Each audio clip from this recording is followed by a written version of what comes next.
আমি কৃষ্ণপদ দেবনাথ, উপসহকারী কৃষি কর্মকর্তা। এই মুহূর্তে আছি ভেলকোনা গ্রামে। ভেলকোনা গ্রাম ৮ নম্বর ওয়ার্ড। তো আমাদের সাথে উপস্থিত আছেন আমাদের কৃষক, আমাদের ফজলুর রহমান ভাই আছেন, আরেকজন আমাদের কৃষক কি নাম, আব্দুল সালাম ভাই, এবং আরেকজন আমরা দেখতে পাচ্ছি লাল মিয়া। এই যে প্লটের সামনে আমরা দাঁড়িয়ে আছি, এটা কিন্তু রাজস্ব প্রদর্শনের একটা প্লট, এবং এই প্লটের যে জাতটি আমরা করেছি এটা হচ্ছে বিনা সরিষা 11 জাতের প্লট। আমরা দেখতে পাচ্ছি যে এখানে সরিষা, চমৎকারভাবে সরিষা হয়েছে। এবং এই যে জায়গা কিন্তু প্রত্যন্ত অঞ্চলই আমরা বলি, কারণ এই জায়গা ফেঞ্চিগঞ্জ থেকে অনেক অনেক দূরে, এবং নৌকায় অনেকক্ষণ ধরে কিন্তু এই জায়গায় আসতে হয়। তো এই যে চমৎকার সরিষা দেখে সত্যি আমি আপ্লুত। এবং আমাদের সাথে উপস্থিত আছেন আমাদেরই এই ব্লকের উপসহকারী কৃষি কর্মকর্তা জনাব মিল্টন বৈরাগী দাদা আছেন এই জায়গায়। দাদার মতামত আগে আমরা শুনে নেই। দাদা বলুন। ধন্যবাদ কৃষ্ণ দাদাকে। আপনি আগেই বলছেন যে এটা হাওড়ের একটা মাঠ, এটা ফেঞ্চুগঞ্জ থেকে একটু দূরে, একেবারেই আছে ঝাঁকালুকি হাওড়ের ভিতরে একটা গ্রাম ভেলকোনা, এবং এটা চর। এখানে পানি ছিল, মানে 1-2 ফিট পানি ছিল, পানি সরে যাওয়ার পরে এখানে বেলে দোআঁশ মাটিটা ভালো। তো আমার এই যে ভাই 2025-26 অর্থ বছরে রাজস্ব খাতের প্রদর্শনীর আওতায় বিনা সরিষা 11 জাতের একটি প্রদর্শনী প্লট দিয়েছিলাম, আপনি জানেন। এবং সম্মানিত কৃষক ভাইরা, আমরা আগের ভিডিওতে বলছিলাম যে আমাদের ফেঞ্চুগঞ্জ উপজেলায় সরিষার প্লটগুলো এবার কাঙ্ক্ষিত মাত্রায় পৌঁছায়নি। মানে যতটা না তার জাত অনুযায়ী ফলন এবং তার গ্রোথ হওয়ার কথা, ওইটা তার উপযুক্তভাবে তার ওইটা হয়েছে না, ঠিক আছে। তো তারপরেও এই যে প্লটটা, এই যে ভেলকোনা মাঠে ডেমনস্ট্রেশনটা দিছি, এই যে দেখেন অত্যন্ত সুন্দর এবং চমৎকার হয়েছে। এবং আমার কৃষক ভাই উনি পরিচর্যাটা অনেক ভালো করছেন, এবং উনি যখন পরিচর্যা করেন আমাকে ফোন দিয়ে জানান যে এটা করছি, এবং আমি আমার সাথে এসে আমার কাছে পরামর্শ নেন।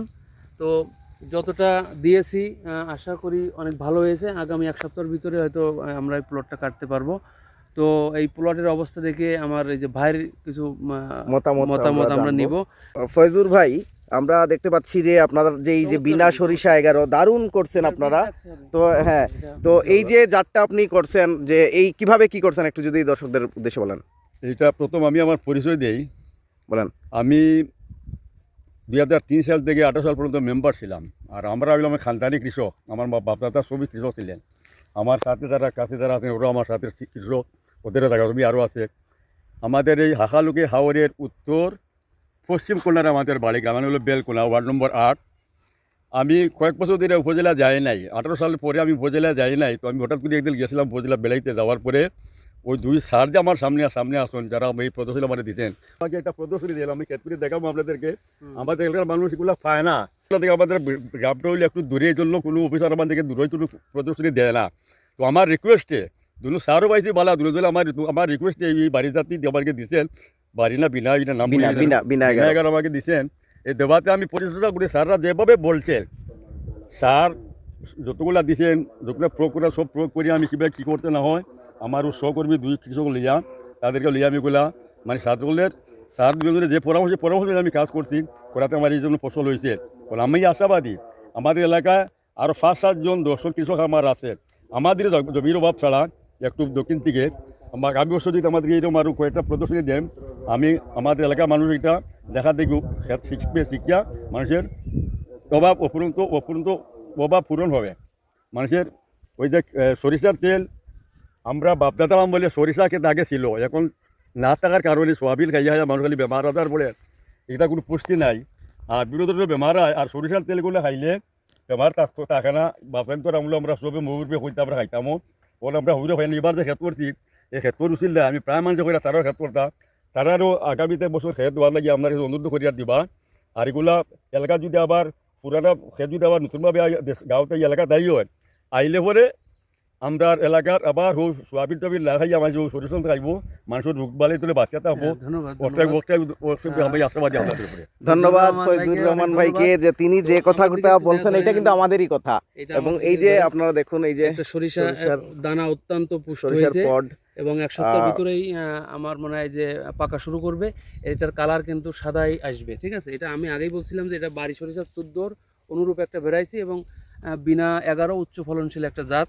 উনি একটা সুন্দর একটা মেসেজ দিয়েছেন হ্যাঁ যে হ্যাঁ এইটা বীজ হিসেবে উনি রাখবেন এবং বীজ হিসেবে রাখার পরেও উনি যদি প্রতি মাসেও একটা করে ঘানি মাড়াই করে যদি তেল খান, তারপরেও 1 বছরের তেল উনি নর্মালি এই জায়গা থেকে খাইতে পারবেন। ইনশাআল্লাহ। এবং সয়াবিন উনি বর্জন করবেন এবং উনি এটাও বলছেন যে আমার এখানে এটা এক্সটেনশন করব, যেহেতু আমার কাছে বীজ থাকবে, আমার কাছ থেকে কৃষকরা বীজ নিবে এবং আগামীতে এখন একটা প্লট হয়েছে, আগামীতে 50টা 20টা 30টা প্লট হইব আর কি এরকম, তাই তো। তো আলটিমেটলি এটাই যে কৃষক যাতে এই তেলটা খাইতে পারে, উদ্দেশ্য একটাই, ঠিক আছে, 2টা।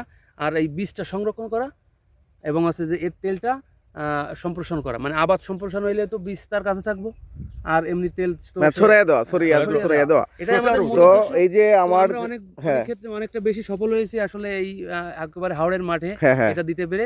আশা করি হাওড়ের এরপরে বিনা সরিষা 11 জাতের সম্প্রসারণ হবে এবং এই হাওড়ের মানুষ এই সরিষার তেল খাওয়ায় অভ্যস্ত হবে, এটা আমি বিশ্বাস করি। তো এই পর্যায়ে আমি হাওড় থেকে বেলকুনা থেকে বিদায় নিচ্ছি। ধন্যবাদ সবাইকে।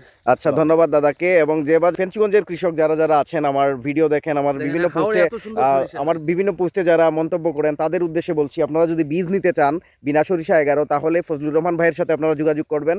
এবং এইটা পড়েছে কিন্তু মানিককোনা ব্লকের ভেলকোনা গ্রামে। যদি আপনারা যদি আমাদের মাধ্যমে যদি বীজ সংগ্রহ করতে চান সামনে, এটাও আপনারা চাইলে পারবেন এবং আমরা তার মাধ্যমে কিন্তু আপনাদেরকে বীজ সংগ্রহ করে দিতে পারবো। ধন্যবাদ। ভাই আসলে